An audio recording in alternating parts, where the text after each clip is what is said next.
I know. After last time, I vowed to never do this again. It was only earlier this year in 2019 when Nintendo Wii U's were being sold for ridiculous amounts of money. But since then, the price of the Wii U and its games are at rock bottom. There's no better time to buy, and I picked up a premium refurbished, yes, premium refurbished 8GB Wii U from Gamestop for $89. That's a pretty good price, especially when you consider the many exclusives it has that you can get on the system for way cheaper than the Switch ports. So after the disaster of the Wii system that I bought from GameStop earlier this year, how did I fare this time with the Wii U system? Let's go ahead and open this thing up. Now, I guarantee you that this is how the system came out of the shipping box. I haven't actually had a chance to look inside of this yet. As you can see, it's all packed in there pretty well. So let's go ahead and see what this turns out to be like. I'm a little nervous, I'm not gonna lie. I have heard horror stories about the Nintendo Wii U gamepads that you get. So let's see what's going on. Now, I will say that I bought the 8GB white edition Wii U, which is $89. And that's obviously the cheaper one. The 32GB, I believe, costs $109. But check this out. Check this out. I gotta say, first of all, they gave me a black Wii U control pad here and a white system, but check this out, guys. This is actually in really good shape. It is not, there's not really any scratches on that screen at all, and that is an awesome sign. I'm very, very impressed at that. There's the GameStop Premium Refurbished sticker on the back, void if removed. But yeah, that's actually that's a very good start. I'm very pleased with that so far. I was expecting this to be an absolute horror story. And then let's see what we got here. This is the Wii U itself, and it looks pretty good. Looks pretty good. I mean, when I got the Nintendo Wii, the refurbished one of that was the one that had the power switch that was snapped off. You guys probably saw the video on that. That one was very deceptive because it looked very, very clean, but once you kind of look closer, you could really see the imperfections. And this one is very similar. There's definitely some scratches there, but overall, you know, for what this is, it's not in terrible condition. And there's definitely some gashes and marks here, but we'll definitely give that a clean and power this baby on and see what we got. So why did I buy this Wii U in the first place? Well, there are a few good reasons. First of all, the games for the system are great. Most of them have already been ported over to the Nintendo Switch, but you can still get the Wii U versions of many of them for real cheap. Why pay full price for Breath of the Wild, Donkey Kong Country Tropical Freeze, and more for the same experience? You can pick up games for as cheap as $4.99 on the Wii U. And in general, most Wii U ports to the Switch are much cheaper on the Wii U.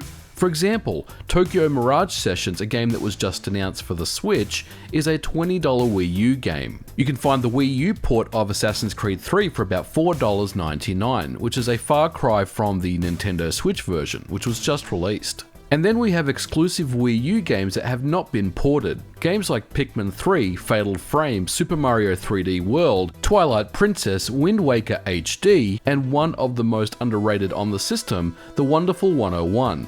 Of course, there's a good chance we'll see one or more of these appear on the Switch, but some of them are bound to get left behind. The Wii U still has its online features intact, and you can play Call of Duty Black Ops 2 and Ghosts online for absolutely free, and there is still a small community playing. And speaking of online, the eShop is still up and running, and more importantly, so is the Virtual Console. With the Virtual Console, you get access to NES, Super NES, Game Boy Advance, TurboGrafx 16, and Nintendo 64 games. That's pretty impressive. But of course, I do worry about the inevitable demise of the Virtual Console and the eShop. But let's go back to the GameStop $89 Nintendo Wii U. Initial unboxing impressions were good, but now of course we need to test if the system is fully working. And what I want to do here is make sure that the system powers up and that we can pair the Wii U gamepad to it.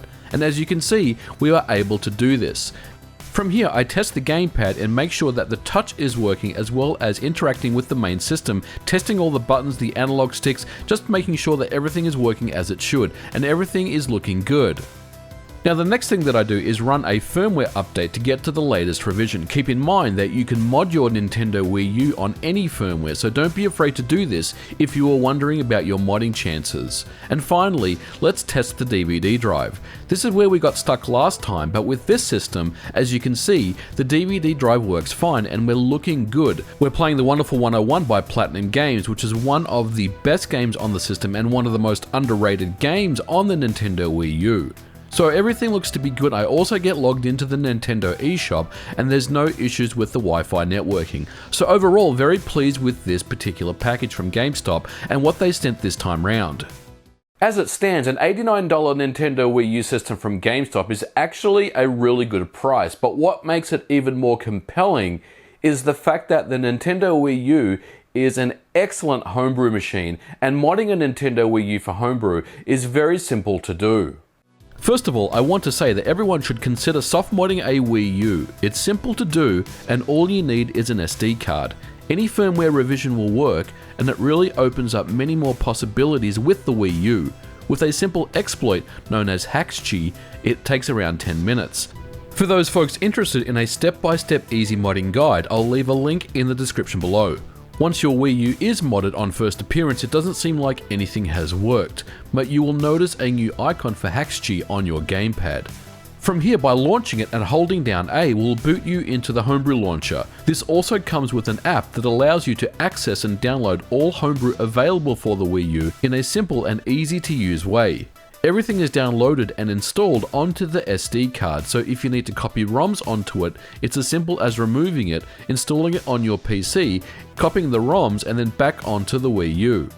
It's very simple to modify your Nintendo Wii U for homebrew with the HacksG method and utilizing any firmware, even up to 5.53, which I believe is the latest Nintendo Wii U firmware out there. It's very simple and easy to soft mod a Nintendo Wii U. So now that we have modded our Nintendo Wii U for homebrew, what are some of the cool things that we can do? Well, let's go ahead and take a look. The Nintendo Wii U makes for an excellent emulation system. People think that because the Wii U isn't as powerful as an Xbox 360 or Sony PlayStation 3, then it must suck, but that's not true at all. With RetroArch, and I would say one of the killer homebrew apps available, it picks up from where the Virtual Console left off, allowing you to play every single NES, Game Boy, Game Boy Advance, Super NES, PC Engine, Genesis, 32X, Sega CD-ROM out there, and much more. There's also excellent MAME and FBA arcade emulation. You can also use USB controllers, Wiimotes, and even the official SNES mini controllers. Then there's also GameCube backward compatibility. One of the most notable omissions on the Wii U over the Wii was the removal of GameCube, but you can easily get it back with a tool known as Nintendon't. Nintendon't supports almost every GameCube game out there and can use different controllers. There's also extra features like widescreen patches and even a way to force 60 frames per second on some games. Have you ever seen Super Mario Sunshine run at a full 60 FPS at 1080p on a Nintendo Wii U? Well, it's certainly possible and it looks awesome.